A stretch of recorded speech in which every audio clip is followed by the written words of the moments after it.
വാഴയിലൊക്കെ കുറച്ച് മുറിച്ചു കൊണ്ടുവന്നിട്ടുണ്ട് കേട്ടോ. ഇത് എന്തിനാ അറിയോ? വിഷുവിനൊക്കെ ഇനിയും സമയമൊക്കെ ഉണ്ട്, മാസങ്ങൾ ഇനിയുണ്ട്.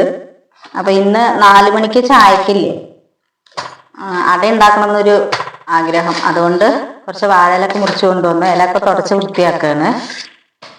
വാഴയിലൊക്കെ തുടച്ചിട്ട് അരിപ്പൊടിയും കൊണ്ടല്ലേ നമ്മളൊക്കെ അട ഉണ്ടാക്കണേ. ഞാനിന്ന് റേഷൻ കടയിൽ നിന്ന് ഗോതമ്പൊടി കിട്ടിയിട്ടുണ്ട് കേട്ടോ. അപ്പൊ ഗോതമ്പൊടിയും കൊണ്ട് അട ഉണ്ടാക്കുകയാണ് 4 മണിക്ക് ചായക്ക്. അതൊക്കെ വേഗം ഇലയൊക്കെ തുടച്ച് വൃത്തിയാക്കി വെക്കട്ടെ. തേങ്ങ ചിരവിയതില്ലേ അത് ഞാന് കുറച്ച് നെയ്യ് ചീനച്ചട്ടിയിൽ ഇട്ടിട്ട് അത് ചൂടായി വന്നിട്ട് തേങ്ങ ജസ്റ്റ് കുറച്ച് നേരം ഒന്ന് ചൂടാക്കിയിട്ട് ജീരകം വറുത്ത് പൊടിച്ചതും ഏലക്ക പൊടിച്ചതും കൂടിയിട്ട് ഒന്ന് മിക്സ് ചെയ്യുക. ഒരു 10 മിനിറ്റ് ഒന്ന് ചൂടാക്കുക. അങ്ങനെ ഉണ്ടാക്കിയിട്ട് അട ഉണ്ടാക്കി കഴിച്ചാൽ നല്ല ടേസ്റ്റ് ആട്ടോ. അപ്പൊ അതൊക്കെ റെഡിയാക്കി വെച്ചു. പിന്നെ ബെല്ലും ചീകി വെച്ചിട്ടുണ്ട്. പിന്നെ അട ഉണ്ടാക്കാൻ പോവാണ്. അട റെഡിയായി വന്നിട്ടുണ്ട്. തുറന്നു നോക്കട്ടെ. റെഡി ആയിട്ടുണ്ട്. അട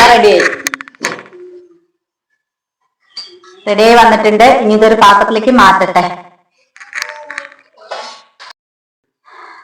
ഒരെണ്ണം എടുത്ത് പ്ലേറ്റിലിട്ടുണ്ട് അട.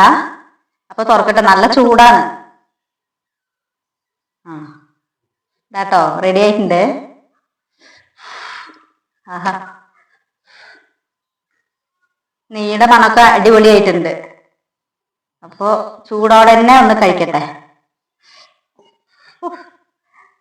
വായു കൊള്ളൂ.